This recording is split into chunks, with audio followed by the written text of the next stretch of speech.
सजाऊंगी, दीप जला के दिवाली मैं मनाऊंगी, मेरे जन्मों के सारे पाप मिट जाएंगे, राम आएंगे। मानसिकता देखिए, राम जी ट्रेंड में चल रहे हैं, राम जी के लिए कोई आस्था नहीं है। नमस्कार, भारत एक्सप्रेस में आपका स्वागत है। और इस समय में अयोध्या की चर्चा पूरे देश भर में है, पूरे विश्व भर में है।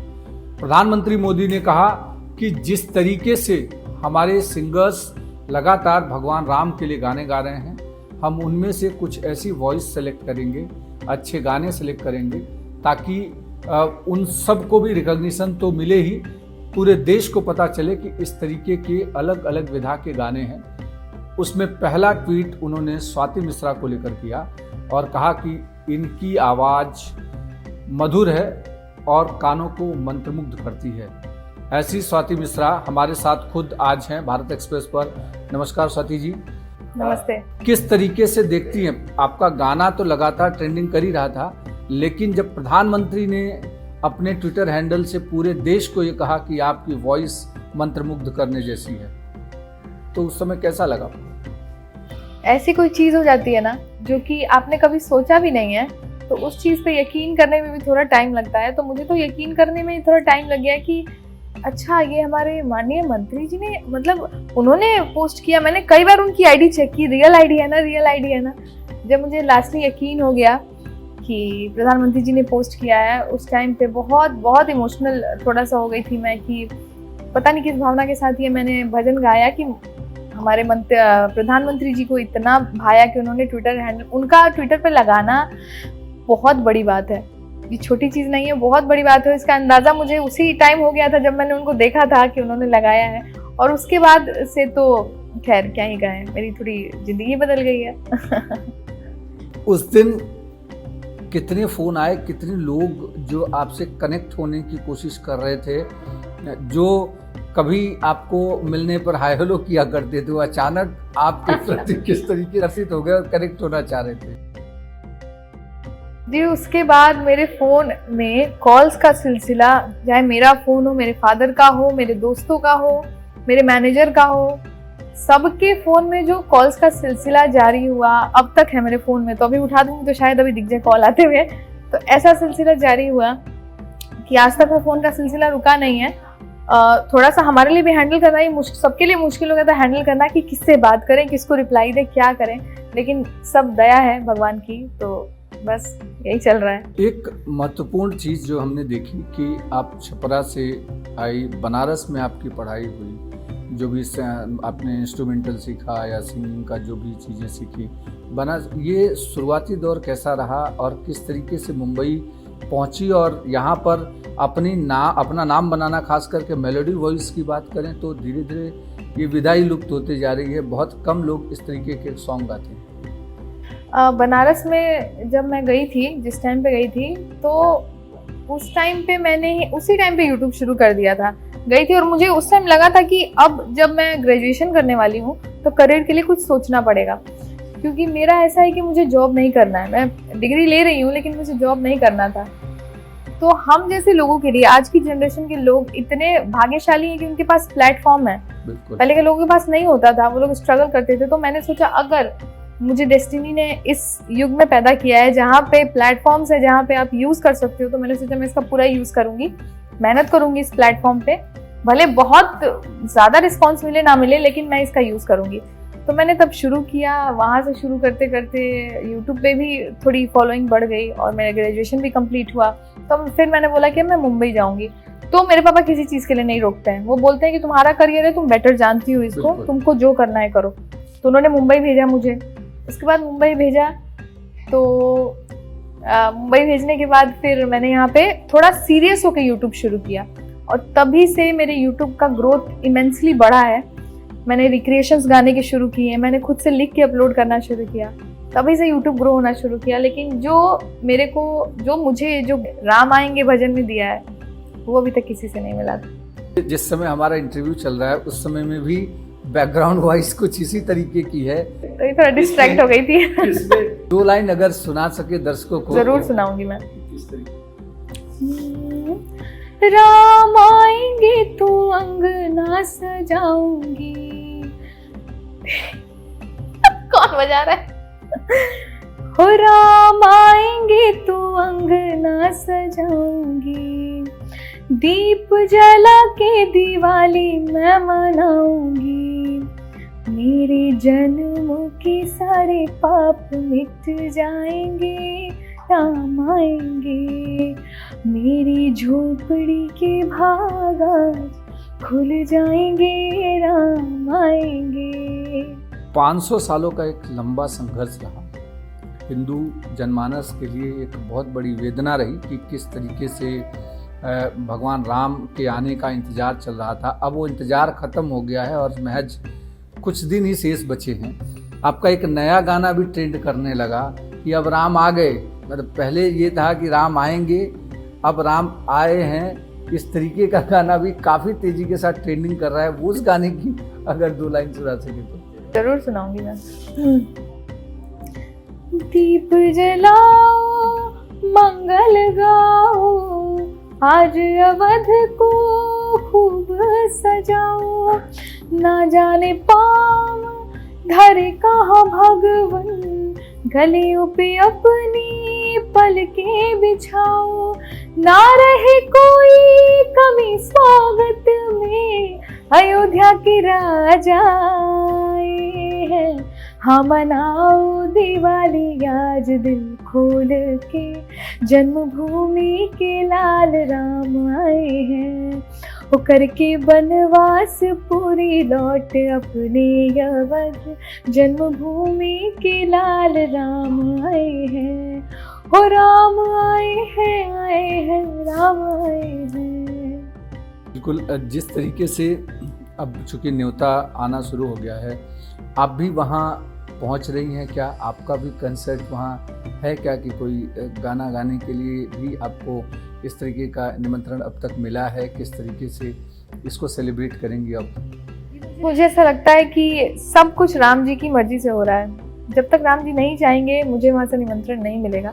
तो अगर राम जी चाहेंगे तो ज़रूर निमंत्रण मिलेगा, और अगर नहीं भी मिलता है तो बहुत ज़्यादा इसके लिए मैं अफसोस नहीं जताऊंगी, क्योंकि ऑलरेडी वहाँ पे मुझे पता है बहुत प्रेशर है हमारे, तो वहाँ पे बड़ी चीज़ होने जा रही है, बहुत रिस्पॉन्सिबिलिटी है। तो उसमें अगर मैं एक छूट जाती हूँ कोई प्रॉब्लम नहीं है, मैं अपने घर को अयोध्या बना के राम जी का स्वागत करूँगी।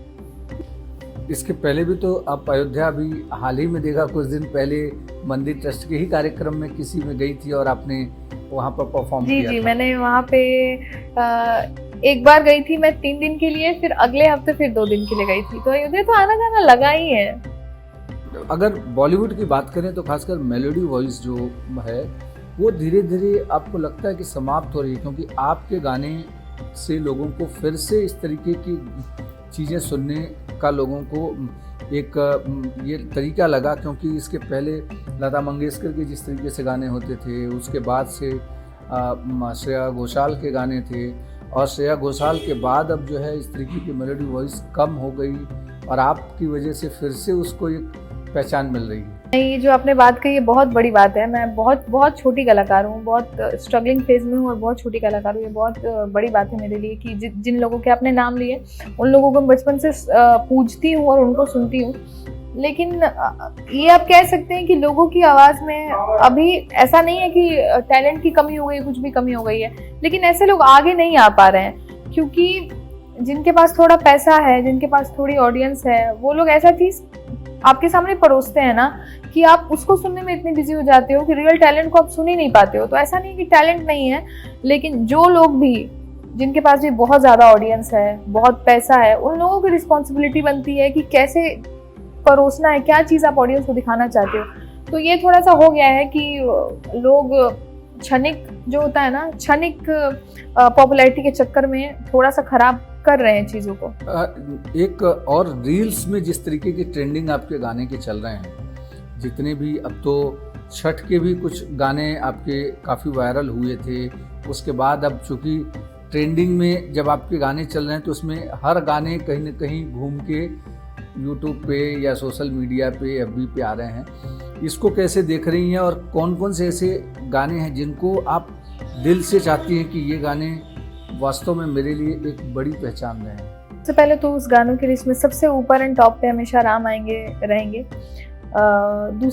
दूसरा चीज़ ये है कि जो भी मैंने अभी तक भजन गाए हैं, स्पेशली छठ पूजा के भजन ने मुझे यूपी बिहार मतलब पूर्वांचल तरफ मुझे बहुत पहचान दिलाई है। वो है, और कुछ हिंदी सॉन्ग्स भी हैं जैसे कहानी सुनो, चांद बालियाँ, तो ये भी जो सॉन्ग्स हैं ये इतने वायरल हुए थे उस टाइम पे, तो ये सब भी हैं। तो मेरे लाइफ में हिंदी, भोजपुरी और भजन तीनों जॉनर का बहुत रहा है सहयोग। आप जगजीत सिंह को आइडियल मानती हैं क्या? उनके गाने ज़्यादा सुनती हैं क्या? नहीं, गाने तो सुनती हूँ उनका, लेकिन आइडियल में श्रेया घोषाल जी को मानती हूँ। क्योंकि श्रेया के गाने के बाद से मैंने आपको फिर से कहा कि जो मेलोडी सॉन्ग्स हैं वो कहीं ना कहीं लुप्त होते जा रहे हैं या कम होते जा रहे हैं। इसके पीछे क्या वजह देखती हैं? क्योंकि लगातार इस तरीके की जो चीज़ें हो रही हैं, लोग रील्स के लिए ज़्यादा गाने बना रहे हैं, वायरल करने के लिए बना रहे हैं, या फिर वो सही में बना रहे हैं गाने लोगों को सुनने के लिए? एक्चुअली जब से शॉर्ट वीडियो का ट्रेंड आया है, आप पहले टिकटॉक था अब रील है, तब से लोगों का ना कहीं लालच भी आ गया है कि हम ये करेंगे तो वायरल हो जाएंगे और बहुत पैसा होगा। क्योंकि सोशल मीडिया पे जो लोग भी पोस्ट कर रहे हैं, जिनके भी चीज़ें वायरल जाती हैं, वो लोग अपना लाइफस्टाइल भी ऐसा दिखाते हैं, हम तो यहाँ घूम रहे हैं, वहाँ घूम रहे हैं, तो लोगों के मन में एक लालच हो जाता है कि हम भी वायरल हो जाएंगे, हम भी बहुत पैसे कमाएंगे, बहुत नाम कमाएंगे। लेकिन लोगों को ये समझना चाहिए कि आपका टैलेंट कहाँ है, आपका पैशन किस तरफ है।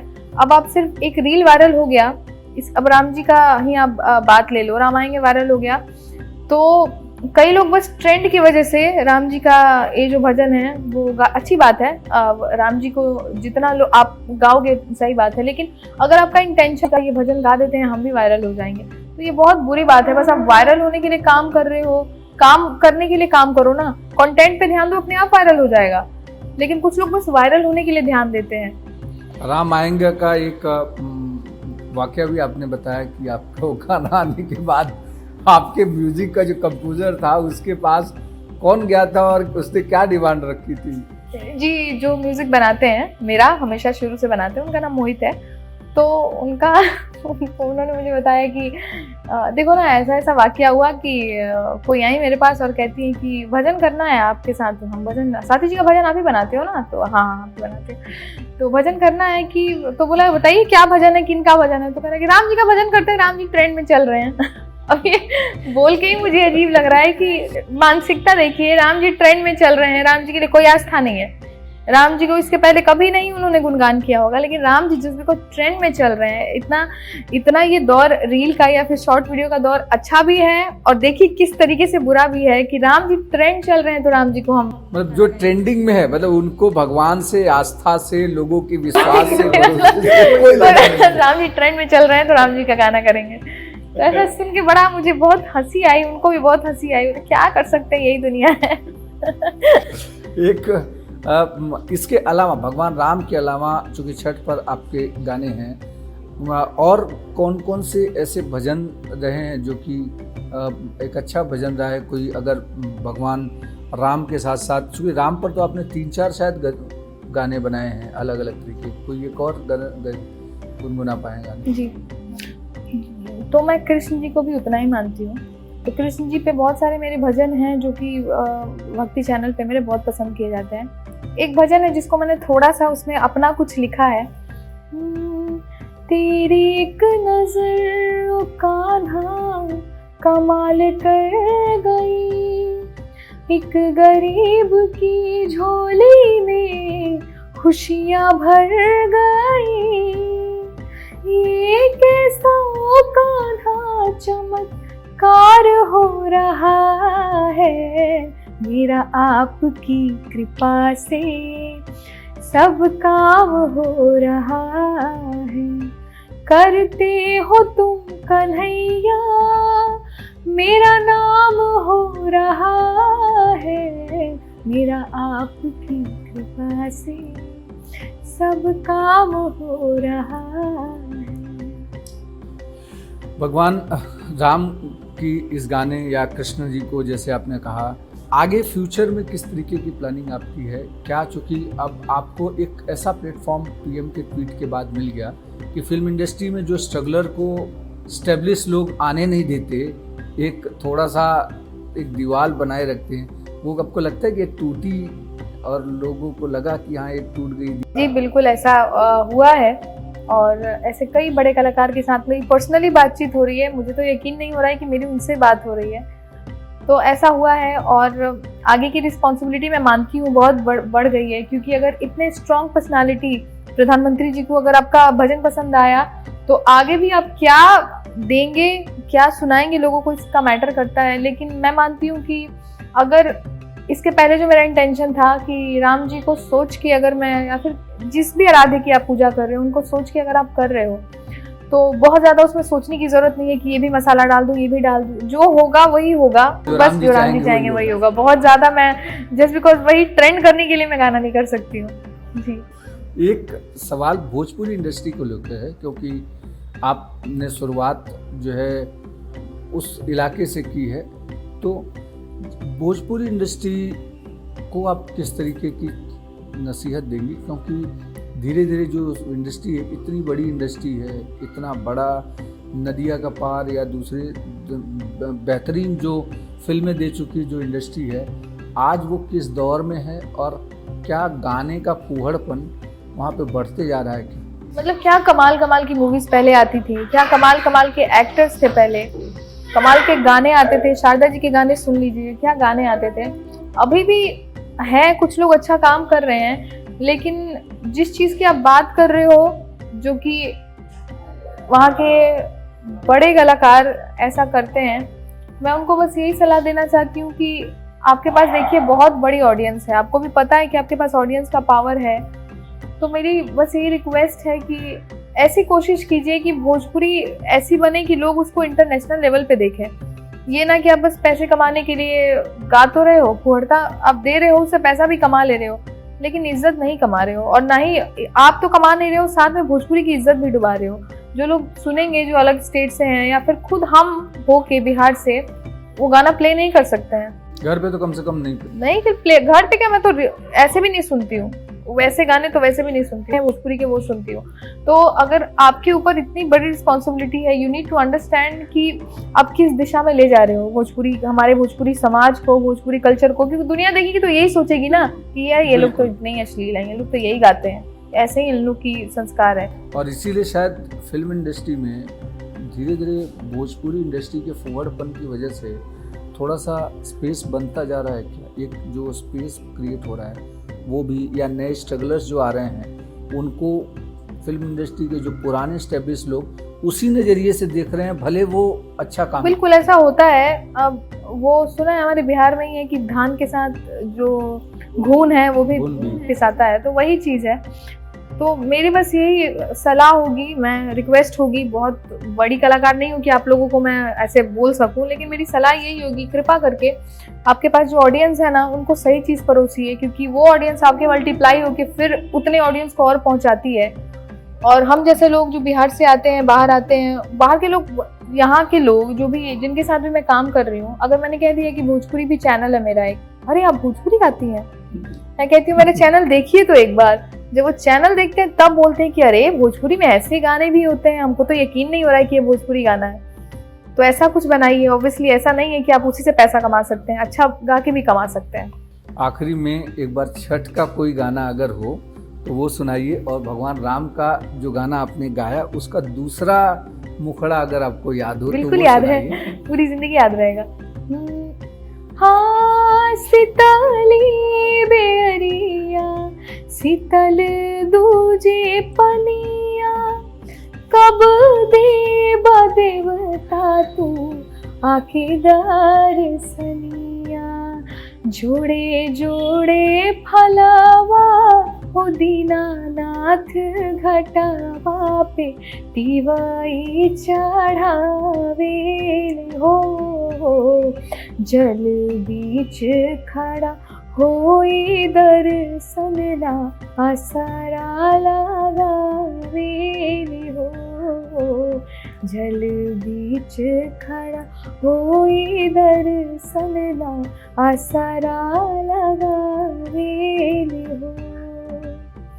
भगवान राम का जो बोला कि आपको दूसरा उस पर एक और कड़ी, क्योंकि दर्शक इस समय वॉइस आपकी इस तरीके से पसंद कर रहे हैं कि लोगों को ये लग रहा है कि लोग चाह रहे हैं कि इस तरीके की जो एक विधा समाप्ति की ओर से हो गई थी वो फिर से इस पर लोग आ रहे हैं। आपने सुना है ना, सच्चाई छुप सकती है लेकिन सच्चाई मिट नहीं सकती। तो जो अच्छी चीजें हैं वो छुप सकती हैं कुछ टाइम के लिए, लेकिन मिटेगी नहीं कभी, डोंट वरी। हो राम झूलेंगे तो पालना झूलाऊंगी, हो मीठे मीठे मैं भजन सुनाऊंगी, हो मेरी जिंदगी के सारे दुख मिट जाएंगे, राम आएंगे, हो मेरी झोपड़ी के भाग आज खुल जाएंगे, राम आएंगे, हो राम आएंगे आएंगे राम आएंगे, हो मेरी कुटिया के भाग आज खुल जाएंगे, राम आएंगे। शुक्रिया भारत एक्सप्रेस से जुड़ने के लिए। नमस्ते। स्वाति मिश्रा जिस तरीके से अलग अलग चीज़ों पर उन्होंने अपनी राय रखी, खास करके एक नया जो एक बैरियर था नए स्ट्रगलर्स एक्टर्स को लेकर के और बॉलीवुड इंडस्ट्री को लेकर, वो कम से कम प्रधानमंत्री के ट्वीट के बाद टूटता नजर आ रहा है। नमस्ते।